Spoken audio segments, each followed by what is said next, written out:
Follow your lead. Welcome to the Holistic Kid Show. My name is Zane. My name's Abdullah. And my name is Imad. We're the Holistic Kids here to educate us kids from the inside out. Imad, have you been angry, embarrassed, frustrated, or sad? Of course, don't we all sometimes all feel like that? Yes, but sometimes it is those emotions that can keep us stuck. Really, how can these emotions keep us stuck? They are just emotions, right? They don't have muscles to keep us pushed down, right? Today we have the perfect guest with us that will teach us why these emotions are keeping us stuck and how we can deal with them in 90 seconds to help us create the life of our dreams. Well, basically 90 seconds, but it's not really 90 seconds. So you're gonna explain to that how you can do that in 90 seconds, because that's pretty fast. Yeah, I will explain it. You want me to start? You tell me when you want me to start in, and I'll explain it. Dr. Joan Rosenberg, a psychologist who is known as an innovative thinker, acclaimed speaker, and trainer. She is a professor of graduate psychology at Pepperdine University in Los Angeles, California, and is a two-time TEDx speaker with millions of views and member of the Association of Transformational Leaders. Dr. Rosenberg has been seen on CNN's American Morning, The OWN Network, and PBS, as well as top podcast experiences like with Dr. Mark Hyman, the Broken Brain podcast, and even the School of Greatness, and so many other TV and radio interviews. Her best-selling book called 90 Seconds to a Life You Love, how to master your difficult feelings to cultivate lasting confidence, resilience, and authenticity is a must get today. Dr. Rosenberg, we know you are so very busy, so we are incredibly honored for you to join us today. Well, thank you very much. Very, very kind. Thank you. How did you get to doing the amazing things you are doing? We would love to hear your story. I would say persistence is the way that I got to do them. So, I just had a strong interest in psychology and understanding why people did the things that they did and how we functioned. And that started very early in my life. And I started studying psychology early in probably by the time I was 20 years old. And actually a little bit before then, while I was still in my teens and actually in high school. And I just started there and never left. So I would say that having a deep, strong interest in the subject, and also persistence and just kind of staying with it is what got me to where I am now. Let's start with the basics. What are emotions really? What are these difficult emotions? What are the difficult emotions? We have pleasant feelings and we have unpleasant feelings, and there's probably lots of different names that we would give to all of those. But what I did in terms of the work that is discussed in my book and other places is I talk about 8 unpleasant feelings or 8 difficult feelings. They're the same, whether we call them difficult or unpleasant or uncomfortable. And the feelings that I talk about are sadness, shame, helplessness, anger, vulnerability, embarrassment, disappointment, and frustration. Those are the 8 difficult feelings I always talk about. Why do we have these unpleasant feelings? That's a great question. The reason we have them is they actually exist for protective purposes. So you can think of the pleasant feelings that we have, like being happy or content or at ease or joyful. You can think of those kinds of feelings as as guiding us to lean into something and to go towards something. And that those feelings are going to lead us probably to either connections to others or maybe even to creativity, to being creative. And the unpleasant feelings are protective. So the 8 I just talked about and others like that are feelings that are designed to help us that suggest to us we should move away from something because it might be painful. So disappointment or anger, if we're feeling either one of those, is going to go, oh, hey, move away from that thing. It's painful. Yeah, and we hear a lot about boys, especially, that don't talk about their emotions because in culture and in basically social norms, it's that the men and the boys or the males, basically, they should not be emotional. They should not show or express their emotions. So how can these emotions keep you stuck?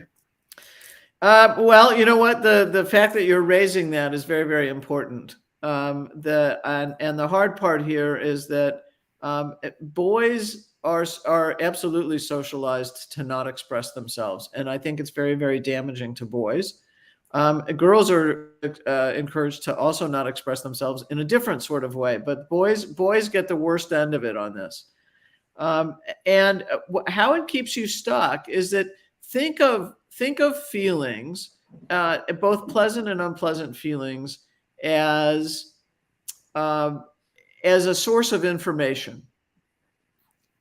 And if boys are shutting down on emotion, pleasant or unpleasant, then they're losing a major source of information for themselves. And when boys shut down on that, they're not as good. They don't stay as connected to themselves and know themselves as well. And it makes it harder for them to connect with other people. So they might not connect with other boys or other men as easily, and they might not even connect with girls or women as they get older as easily, partly because they're holding those feelings in and they're not able to express them. So it keeps men stuck kind of in a certain place because of that. So why don't people want to address or feel these emotions or the pain? Why do we run in the opposite directions? You know, what I realized is that I had that question actually. It's like what made it so difficult for people to experience or express unpleasant feelings? And what I realized from the research was that most of us come to know what we feel emotionally through bodily sensation. So let's say you're looking at me and I'm embarrassed. You might see the red in my face for the embarrassment, but I would describe that I felt heat as the bodily sensation because all the blood rushing to my face made me look red, but to you, but in my bodily sensation would be the heat. And the heat would tell me that it's a very quick process that happens. The bodily sensation would tell me that, oh, I'm embarrassed. I have this word for what that feels like. And what I realized is that it's not that people don't want to feel these feelings. I actually think we want to feel all of what we feel, the pleasant and unpleasant range, but we don't want to feel the bodily sensations that help us know what we're feeling emotionally. And I think that's what we try to avoid, and that's what we try to run in the opposite direction from. We try to run from the bodily sensations that are uncomfortable. Yeah, because that's what the society has made stuff like, or emotions like sadness or distress. Yes. Or basically these kinds of emotions that should be normal, but society has made it so that if you have one of these, then there's something wrong with you. There's a problem, even though it's natural feelings and emotions. Absolutely true. Absolutely true. That's correct. Yes. So where can us kids start to address these emotions? Like if a kid gets yelled at and they are frustrated. Well, the first thing to do, one is to start to notice. I like people to start to notice how, what, and where they feel feelings. So let's say you mentioned frustration, for instance. So frustration, I think of as kind of a combination of disappointment and of also anger. Now, yeah, exactly. So sometimes when people get angry, they feel it in their whole body, and they can't stop they can't stop that sensation from happening. So that feels uncomfortable. But and the disappointment might feel like maybe a heaviness in the chest, and then maybe a downward motion to that heaviness. And so the first thing that people can do is to notice how, what, and where you feel the feeling in your body. And then the second thing is to go, okay, wait a minute, I'm having a reaction to something. Then let me stop and take a deep breath to slow myself down so that I can actually notice more specifically what the feeling is that I'm experiencing. And then if you can, put a name to that feeling. So if you're having this reaction, then it's like, don't just let it pass, and don't call it something vague like anxiety, but instead try to identify more specifically what that bodily sensation is trying to tell you. And then give that name to it, like I'm sad or angry or frustrated or disappointed. Yes. A lot of kids are dealing with trauma. So how do you think we can stop the trauma? Well, I don't know that I mean, if we could stop the trauma, that would be a great thing. I think that what's important here about if somebody has been through trauma, that they are able to talk openly about what they've been through. So that one of the things that I would really love for people to be able to do is to be able to talk to someone who feels safe to them about what they feel like they've been through, so that they can understand the kind of importance or the kind of impact that trauma had on them. Like what's the effect of having experienced whatever that trauma was. So that's would be important. What else is important for kids to learn about? Yeah. What about their emotions? I think what's really important here is that it's just as important to um, learn how to express your feelings as it is to feel your feelings. So that I actually think that when we're able to, so again, I don't want people just to handle pleasant feelings. I want everybody to be able to experience and move through or handle or deal with unpleasant feelings. And again, you do that by kind of handling the bodily sensation, the uncomfortable bodily sensation. But I also think it's super important for kids to learn how to express what they're feeling or express what they're thinking and feeling. So it would be that would be kind of the next step. So that once you have identified the feeling, then you learn how to express that to someone else. Okay. Exactly. And that's so true for like kids that they sometimes they do, like when you're little, you can express your emotions. It's pretty easy for them to express their emotions. But as they grow up and they become like 12, 13, 14, 15, as it goes on, their emotions become more concealed, and it's harder for them to show their emotions, and so they end up faking their emotions in order to basically appease their whoever they're talking to or who's ever with them, which is the big difference between how teenagers and kids control their emotions. That's very true. I would agree with you. It's much more unfiltered when you're younger, and lots of times when you're older and getting into adolescence, then many times you are almost bending or twisting yourself to meet what you think other people's expectations are. And then you're not necessarily telling more openly what you're feeling. You're right, that people start to conceal those feelings. How can kids become more confident? I'm going to tell you there are 5 big steps to this one.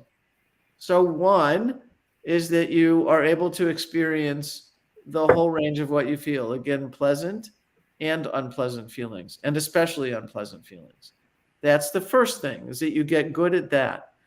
The second is that you learn how to express your thoughts and feelings to other people. And again, also the whole range, pleasant and unpleasant, because I would want you not only to be able to tell somebody that when you were upset with them, I would also want you to be able to tell somebody when you liked them or loved them and wanted to be closer to them. So that's learning. So again, experiencing feelings, expressing thoughts and feelings is the second step to confidence. The third step to confidence is that you're willing to take important action steps or important risks to pursue things that are important to you.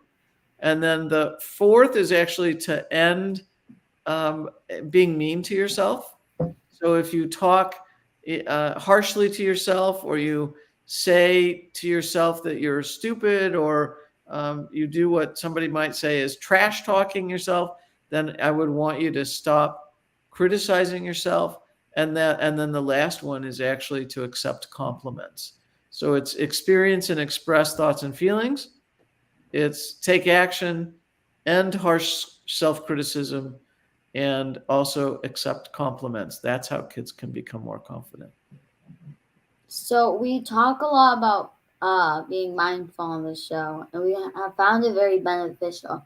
So do you think that mindfulness helps you thrive in this situation with your emotions? Absolutely. Absolutely.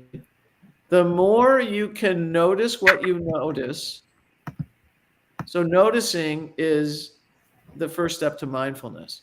Being aware is the first step to mindfulness. And the more that you can notice what you notice,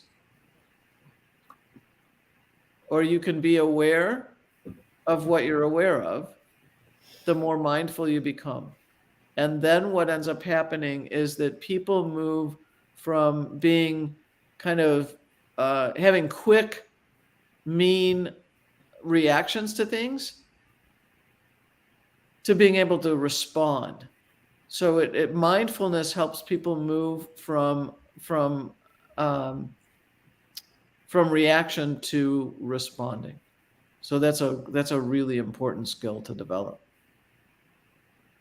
A lot of kids do. A lot of kids.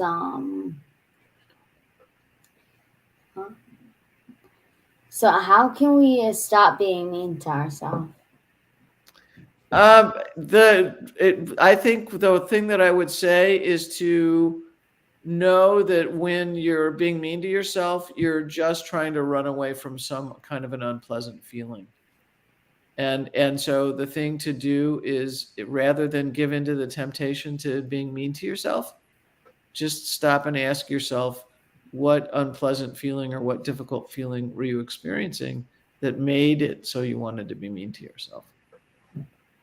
That's how I would suggest stopping it.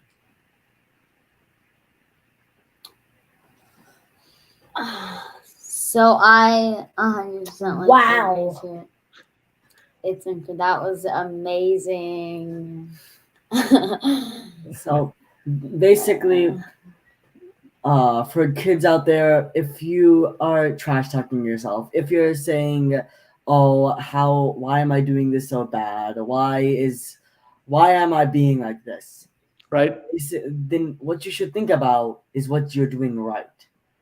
Instead of thinking about what you're doing wrong, be mindful about your situation and know that you're doing some things right, and that you're not doing everything wrong, because you're always going to be doing at least something right. That's absolutely, yep, that's absolutely true as well. So yes, that will also make a big difference is because the temptation for most of us, whether we're younger kids or older kids, and I mean kids over 20 as opposed to kids under 20, that the temptation is for most of us to be mean to ourselves, but it actually makes things worse. And so one of the things that you can do is to stop looking for what you're doing wrong and start looking for what you're doing right, or to match what you're doing wrong to with something that you're doing right. And then the second thing is also understanding that you're distracting yourself when you're where you're trying to move away from unpleasant feelings when you start being mean to yourself. So as opposed to saying something like, I'm embarrassed, which would be a healthy and a normal thing to say, I've heard people go, well, I'm so stupid, I'm such an idiot. And the I'm so stupid, such an idiot is actually the distraction from the embarrassment. So be gentle. The key is to be gentle with yourself. Yeah, and that's why when people, if say someone got like on a test they got like 80, right? At least instead of saying, oh, I didn't get 100, oh, I didn't get 90, oh, I didn't get 85, at least you got 80. Right. That's what it's so important to tell yourself, at least I got 80. At least I didn't get something like 70. Right? I was smart. People say, oh, I got 80, I'm not smart. Well, you were smart enough to get 80 and not 70. Yeah, absolutely. Or if you said for anyone, so if you like, even if you get a 50, right? At least you didn't get 40. At least you didn't get like 45. You got a 50. Which is why that's why we love like gratefulness, because if you're always being negative and always like trash talking yourself, then you're just gonna be putting yourself down, and that's not gonna help you. That's just gonna be worse for you. Which is why being positive, always looking at the side, a glass, the glass half full. Correct. You got it. Yep. That's what I hear you doing. Yep. Also, I think that parents also, like if they're very negative to their children will think that, so if the parent says something mean, like if the child didn't get 100%, the parent will do something, will like say stuff that are mean, and the child will start believing that, and his entire life he'll believe that he's dumb. That may be very true. Absolutely. And that's the hard part of not being mindful and of being reactive as opposed to thinking about how you're impacting someone else. That's very, very true. Yes. Where can kids start today to manage their emotions in 90 seconds to start living the life of their dream? Where can kids start today? Well, the thing the thing that I would say is notice when you're reacting to something. And then I would say that the whole trick to being able to handle the feeling is to, if you will, to ride the bodily sensations that you're experiencing, like if you've ever been body surfing in the ocean or body surfing in the river or canoeing or being on a raft of any sort and you're in the waves, the whole key to being able to handle unpleasant feelings is to ride the waves. You're going to ride short-lived bodily sensation waves, and just until those subside, and then that's when once they've subsided, you've handled the feeling. So think of when you lie down on your back and you belly breathe. Like you can watch your belly go up and down with the breaths that you take. Think of that as kind of riding the wave. And so what you want to be able to do is to be able to just simply ride those short-lived bodily sensation waves that help you know what you're feeling. Thank you for such amazing tips on how you can basically like that. That was amazing. Thank you. Dr. Rosenberg Yes, this process help us become happier? absolutely. Yes, it can help you be much happier, because when you can tell the truth of what you're feeling to yourself, you'll always be happier. This has been so empowering, that we are not victim to our emotions. That's very true. Yes. That's awesome. Thank you. Yeah. So where can we learn more about you and your work? People can go to drjoanrosenberg.com, or they can go to all the kind of big social media places, Instagram and Twitter, Facebook, LinkedIn, on all those sites. So they can find me everywhere pretty much by using Dr. Joan Rosenberg as the handle. That was so empowering. Everyone make sure to follow Dr. Rosenberg on social media. She is such an inspiration. Thank you again for your wisdom and time today. Let's recap Dr. Rosenberg's key points.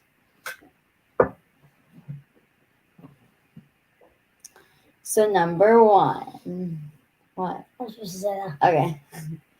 Number one. These painful feelings are information for us. Once we have awareness of our feelings, we can make use of them to decisions, to express ourselves, and to take actions. They can help us grow. It is just as important to express your feelings, but also to feel your feelings. Most of us don't want to feel these unpleasant emotions. We don't want to feel the bodily sensations. Because, yeah, Right. we just don't. Right. These feelings are like waves that can come up and then go back. But be present in that moment when we can have these difficult emotions. It is important too. Yep. First, notice the emotions, pleasant and unpleasant. Be aware of the present moment instead of avoiding the emotion. Lean in to those unpleasant feelings. Reflect on the emotions. Look at how, what, and where the emotions are. Learn to express these emotions. Then take a deeper look into that emotion as how did it really affect me? Yes, these life experiences have changed me, but now how can I extract the good? Who did I become in a good way because of what happened to me? Those are all questions that you could ask yourself. Correct. And stop being mean to yourself. It's just hurting yourself. When you are being mean to yourself, don't give in to the temptation, but stop and think.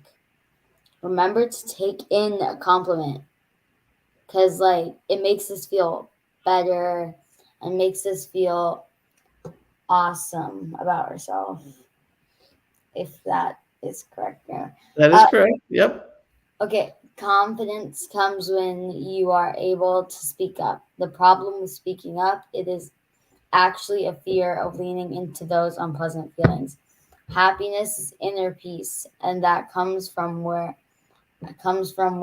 we are actually comfortable in our own skin. Wow, Dr. Joanne, that was amazing. We are so thankful for your wisdom and time today. Well, thank you so much. Thank you for having me.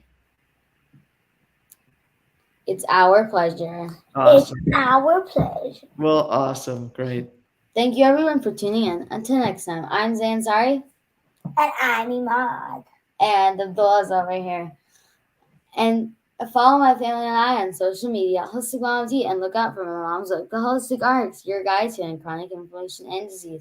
The Holistic RX for kids, parenting healthy brains and bodies in a changing world. And the amazing children's book we wrote together called Adam's Healing Adventure, The Power of Rainbow Food. So check it out on Amazon. Yay! That's great. Yes, it is amazing. This podcast has been sponsored sponsored by Wellness. We love Wellness products because they contain only safe, natural ingredients that work better with their conventional alternatives. We especially love the kids' toothpaste without any fluoride filters or toxic additives. This toothpaste is full of powerhouse ingredients for our growing smiles. Use the link to get 10% off all orders by using the code HolisticKids, all caps, no space, exclamation mark. Check it out on the description of this podcast. Kids need to learn from other kids. Please download our podcast in iTunes and leave a review so other kids and families can benefit. We need to work together to create a healthy future for all of us and the planet. Join us next week for another episode of the Holistic Kid Show, where kids are empowering kids. Thank you, everyone. Thank you. I gotta go. Thank you. Bye. Bye-bye.